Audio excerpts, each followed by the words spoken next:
El siguiente ponente es el ingeniero José Zavala.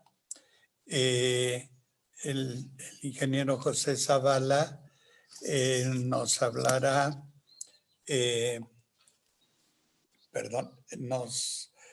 nos hablará sobre la industria nacional de laboratorios de prueba.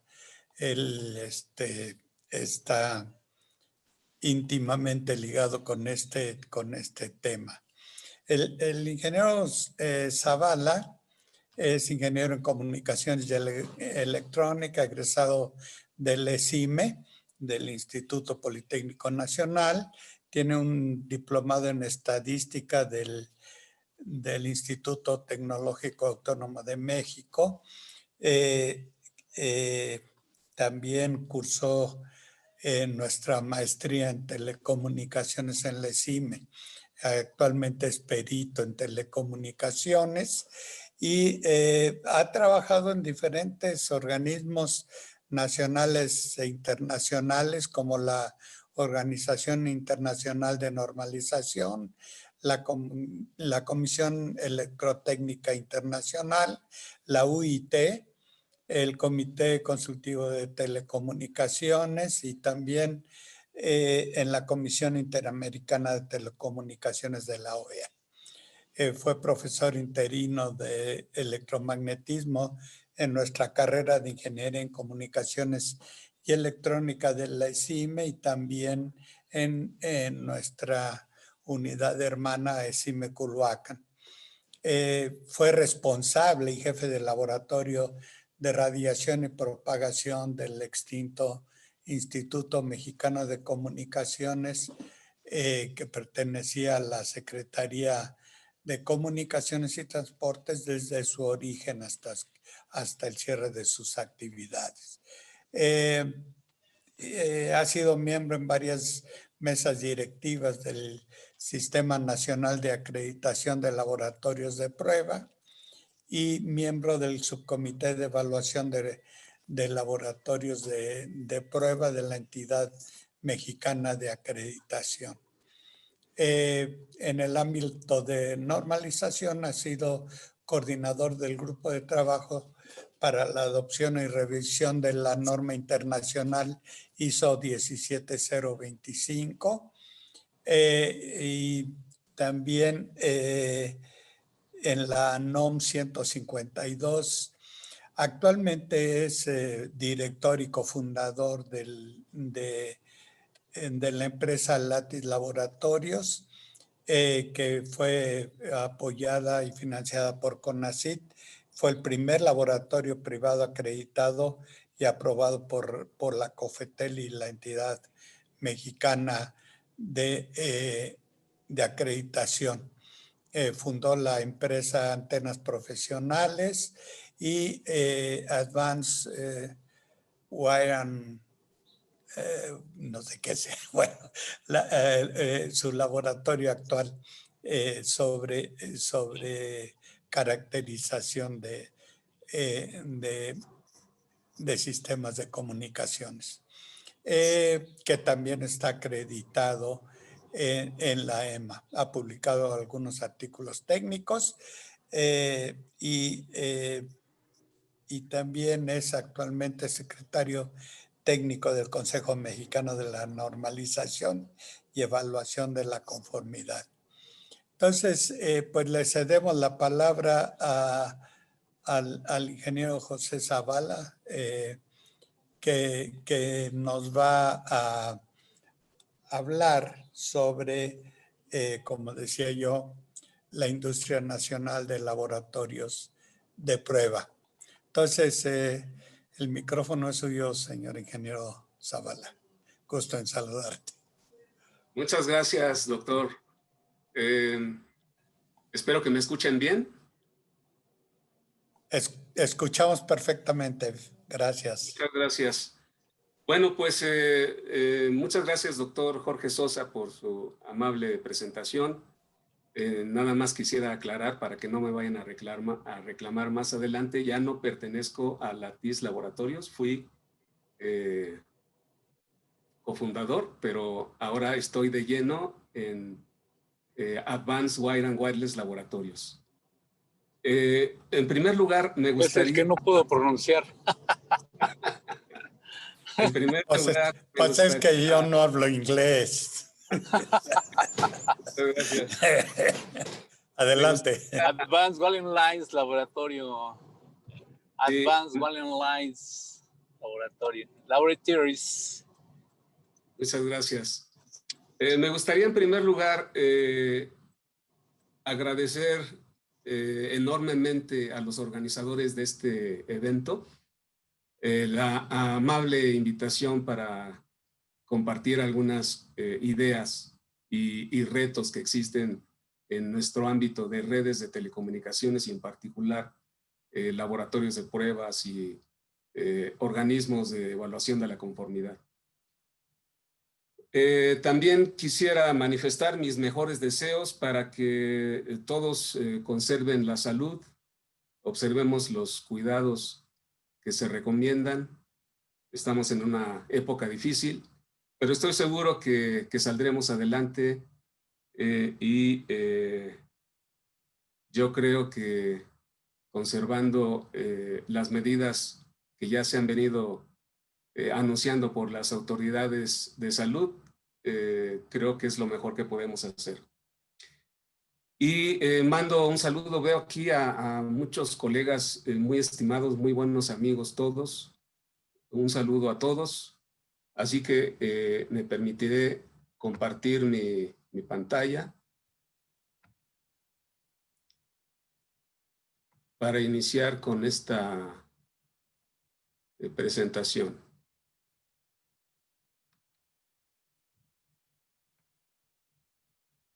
Bueno. Voy a avanzar y si hay algún problema con la presentación, me avisan, por favor. Muy bien. Como ya se comentó, la presentación es sobre la Industria Nacional de Laboratorios de Prueba. Y para esto me gustaría proponer este temario muy brevemente, una introducción rápida, un ejemplo práctico sobre la parte regulatoria y metrológica, que yo creo que estoy seguro que la mayoría de los asistentes están convencidos de la importancia que tienen las normas y en particular los laboratorios de pruebas. Pero me gustaría abundar sobre este tema. También compartir con ustedes un poco sobre el desarrollo del sistema de la evaluación de la conformidad en México, cuál ha sido su evolución en estos últimos años, digamos en los últimos 20 años más o menos para acá, y algunos retos que nos plantea la nueva legislación, en particular la Ley de Infraestructura de la Calidad, que sustituyó a la Ley Federal sobre Metrología y Normalización, y proponer algunas conclusiones. Así que, sin más, como introducción, les comparto que para prevenir o resolver problemas técnicos se desarrollan normas, regulaciones, protocolos o métodos de medición, porque nos basamos en que algo que no podemos medir, no lo podemos controlar. Y, o mejorar, que es todavía en estos tiempos más requerido. Para ello, pues se emiten regulaciones, se emiten normas técnicas, se emiten especificaciones y todas estas documentos tienen que estar basados, o es deseable que estén basados en normas o recomendaciones internacionales. Estas normas o recomendaciones internacionales, por ejemplo, en la parte de regulación, pues existe en muchos países límites de exposición de seres humanos a campos de radiofrecuencia que podrían ser dañinos a la salud. Muchos países han adoptado límites al respecto. Y, por ejemplo, en ese entorno de ideas, lo mejor sería adoptar la recomendación del ICNIR, que es el Instituto Internacional sobre Perturbaciones Radioeléctricas No Ionizantes.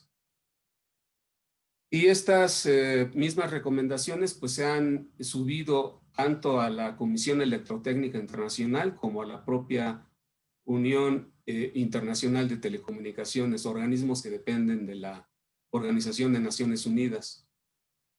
Asimismo, otro ejemplo podría ser la compatibilidad electromagnética para la convivencia de sistemas de radiofrecuencia. Para esto, pues se pueden adoptar varias recomendaciones de la propia IEC, de la Comisión Electrotécnica Internacional. Por ejemplo, las que emite el Comité Internacional Especial sobre Perturbaciones Radioeléctricas, el CISPER. El CISPER ha emitido varias normas internacionales y muchos países las adoptan como normas o regulaciones nacionales, sobre todo para evitar que los niveles de ruido radioeléctrico sean muy altos. Muchos se preguntarán por qué hay una diferencia entre cómo se escuchan las estaciones de radio en nuestro país cuando tenemos la oportunidad de viajar a otros lugares y escuchamos que las estaciones se escuchan como más limpias, es decir, tienen la característica de que hay un nivel de ruido menor y pues mi conclusión es que es porque existen regulaciones que limitan los niveles de ruido de muchos equipos que no necesariamente son de radiocomunicaciones, pero que emiten ruido radioeléctrico ambiental que disminuye la eficiencia de los sistemas de radiocomunicación. Así que esta área de compatibilidad electromagnética pues ha venido ampliando su panorama. Y así, por ejemplo, en México, pues se han emitido, el Instituto Federal de Telecomunicaciones ha emitido varias normas que se denominan disposiciones técnicas para regular algunos equipos de telecomunicaciones en general o de radiocomunicaciones en particular. Por ejemplo, los equipos de los que se ha hablado anteriormente por parte de varios colegas que me antecedieron, como pueden ser Wi-Fi, Bluetooth, etc. Y en este caso particular, la disposición técnica 008 que emitió el IFT está armonizada con otras normas de otros países, dado que estamos inmersos en convenios multilaterales, por ejemplo, el renovado tratado o acuerdo comercial con México, Canadá y Estados Unidos. Entonces, Estados Unidos ha adoptado justamente algunas recomendaciones internacionales y ha emitido su regulación particular, como la regulación 47, parte 15 de la FCC. Y esta regulación pues tiene también un origen en la norma ISO/IEC IEEE 880211. Ahora bien, pues para comprobar el cumplimiento de las regulaciones, de las normas, pues es necesario hacer pruebas. Pero no pruebas de manera, digamos, azarosa, sino pruebas que tengan un valor de confiabilidad. Y para eso, en nuestro país se ha venido desarrollando todo un esquema de evaluación de la conformidad, como decía en el temario, desde la Ley Federal sobre Metrología y Normalización hasta la actual y vigente Ley de Infraestructura de la Calidad, que más adelante voy a referir.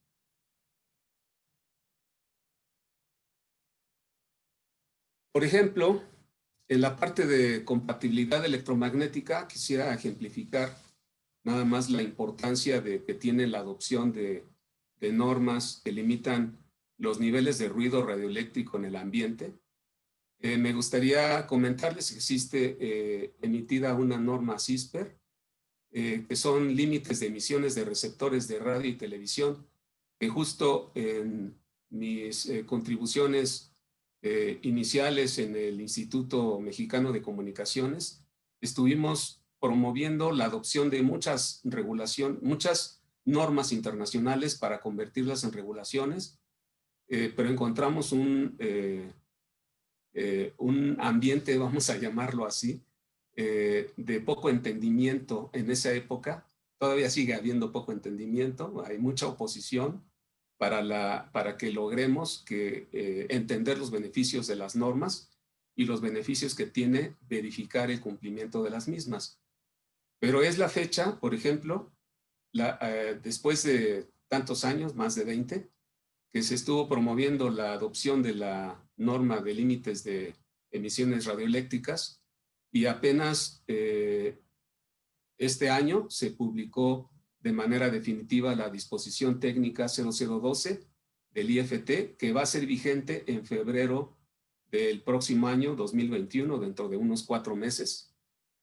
Y así, digo, nada más es un ejemplo de lo difícil que es el panorama de promover normas que beneficien, en este caso, por ejemplo, la salud o la protección, o incluso se eliminen a ciertos mitos. Ha costado trabajo en algunos ambientes sociales en donde se argumenta o algunas comunidades se oponen a la instalación de sistemas de radiocomunicación, indicando que son dañinos para la salud. Y cuando se puede demostrar que los niveles, si se respetan los niveles recomendados internacionalmente, se pueden evitar ese tipo de problemáticas. Entonces, regreso aquí a la presentación. El ejemplo que les quiero compartir está basado en la CISPER 13, que es una recomendación, una norma internacional de este Comité Internacional Especial de Perturbaciones Radioeléctricas. Propone limitar los niveles de ruido de receptores. Yo recuerdo que cuando promovimos eso en el instituto, incluso algunas personas que lógicamente no son especialistas en electrónica o en comunicaciones, no entendían y hacían una cierta burla, vamos a llamarle así, de que cómo era posible que propusiéramos límites para receptores.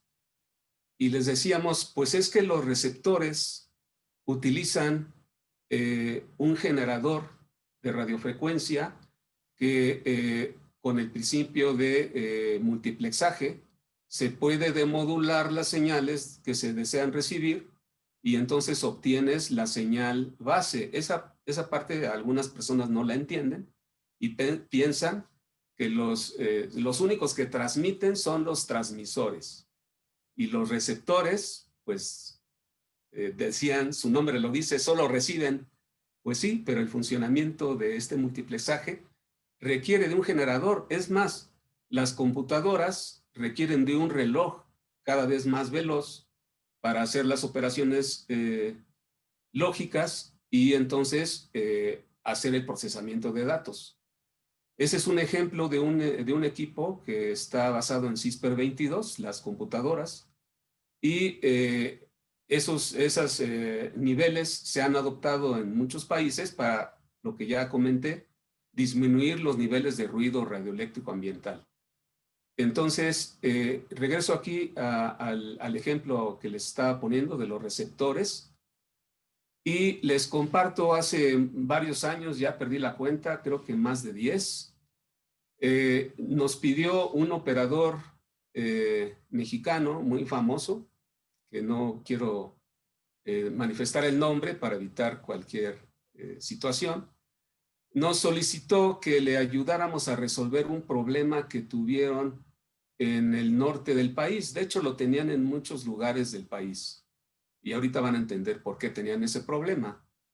En particular, en la ciudad de Monterrey, en donde tenían un despliegue de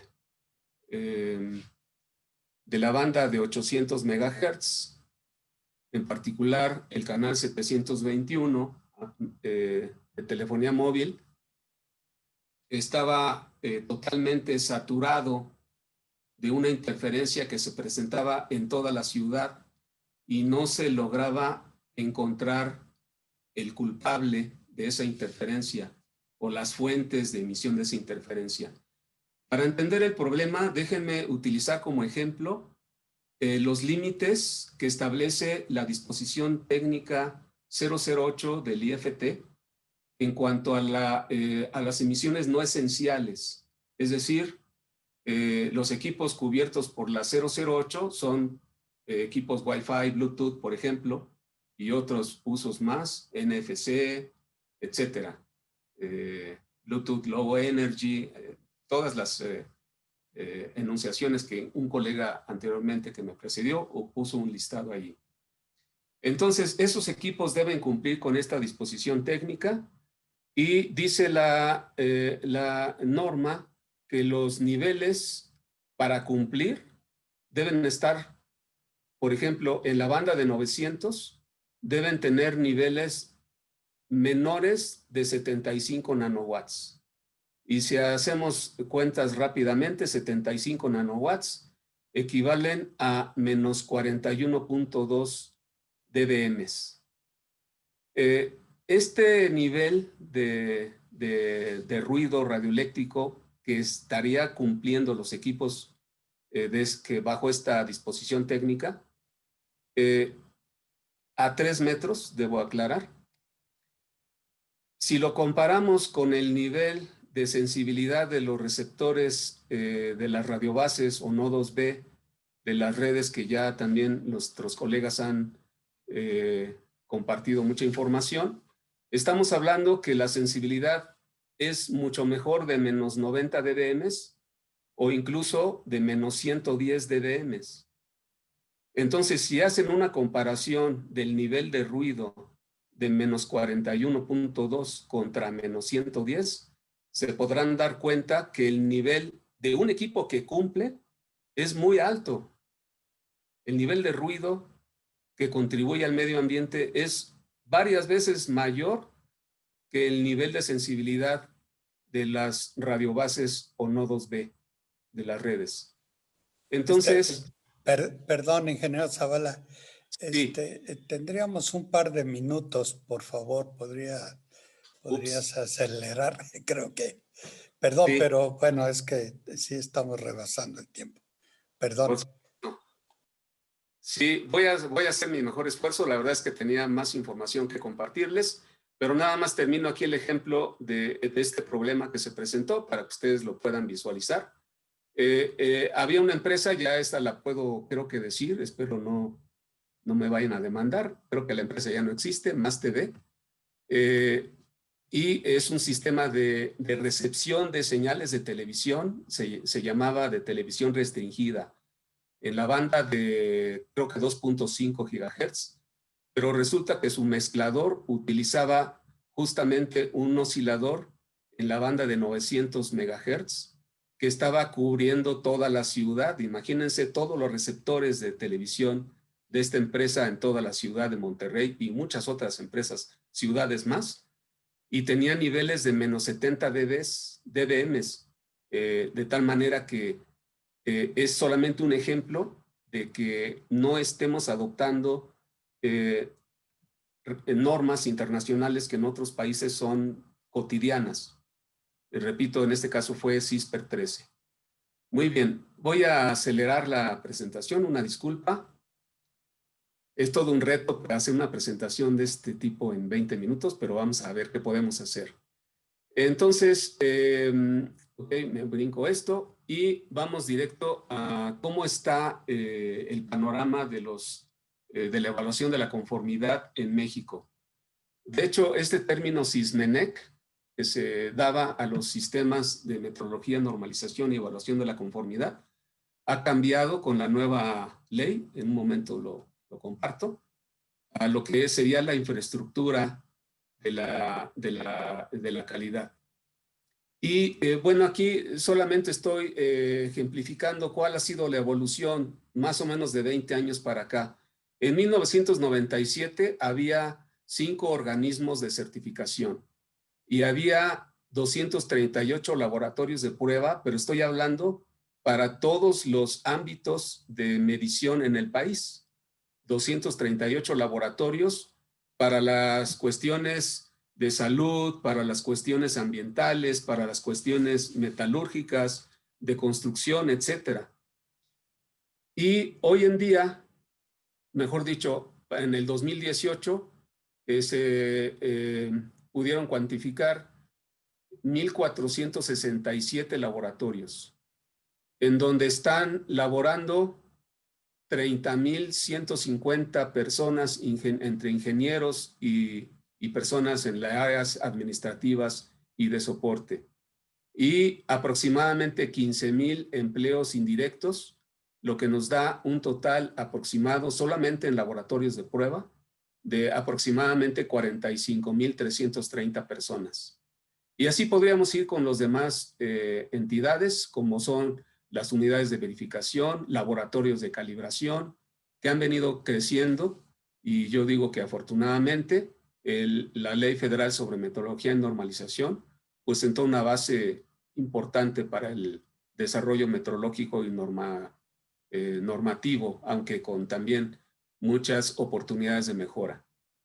Entonces, voy a compartir esta presentación con el maestro, con el doctor Jorge Sosa y Miguel Sánchez, para que ustedes puedan verla con más calma, más adelante. Nada más me gustaría en un minuto más comentar, no pretendo que leamos muchos artículos de la ley, solamente algunos. Como decía, el SISMENEC cambia a lo que sería el Sistema Nacional de Infraestructura de la Calidad, que cubre todas las áreas de normalización, estandarización, evaluación de la conformidad y metrología.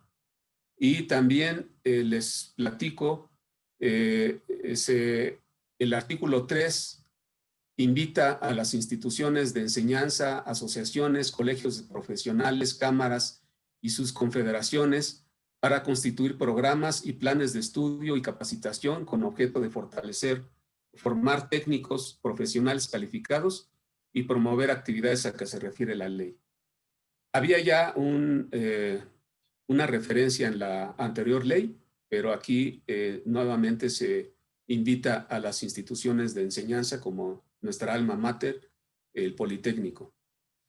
También en el artículo 3, las autoridades a cargo del Sistema Educativo Nacional, en los términos que señalen las leyes y atendiendo las características propias de los tipos y niveles educativos, incluirán en sus programas de estudio la enseñanza del Sistema Nacional de Infraestructura de Calidad, el uso del Sistema General de Unidades de Medida, por ejemplo. Todavía en algunas materias se sigue utilizando unidades de medida del sistema inglés, cuando deberíamos usar el Sistema Internacional de Unidades. ¿Cuáles serían amenazas? Miren ustedes, el artículo 4 quedó de esta manera. Se define el acuerdo de equivalencia como una resolución que especifica las condiciones mediante las cuales se reconocen unilateralmente, aquí los subrayo, o recíprocamente los reglamentos técnicos extranjeros, las medidas sanitarias o fitosanitarias o los resultados de los procedimientos de evaluación de la conformidad emitidos por organismos en territorio de otro país. ¿Qué quiere decir eso? Que podría ser que alguna autoridad regulatoria pudiera reconocer unilateralmente resultados de pruebas o evaluaciones de la conformidad de otro país, lo cual, desde mi punto de vista, no me parece que sea un incentivo para el desarrollo de los laboratorios de pruebas y de los organismos de certificación o los laboratorios de calibración, al reconocer resultados de otras áreas. Creo que ya se contemplaba lo que son acuerdos de reconocimiento mutuo, que me parece que establecen un suelo más parejo, así que invito a la academia, a todos los integrantes interesados, a que participemos en la redacción de lo que sería el reglamento de la Ley de Infraestructura de la Calidad, donde se tendrá que definir cómo se aplicaría este tipo de definiciones. Muy bien. Nada más para su información, las normas mexicanas se cambian a estándares, ya desaparece el término NMX, El término NOM continúa, las normas oficiales mexicanas.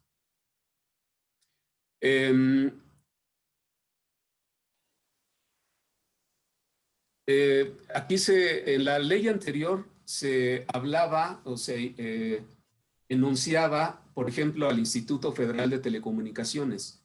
Y en la nueva ley, definitivamente, todos los órganos constitucionales autónomos están fuera del alcance de la ley. Por lo tanto, no le aplica al Instituto Federal de Telecomunicaciones la nueva Ley de Infraestructura de la Calidad. Muy bien, finalmente, el IFT opera bajo la Ley Federal de Telecomunicaciones y Radiodifusión. En el área de su ámbito de regulación, emite disposiciones técnicas.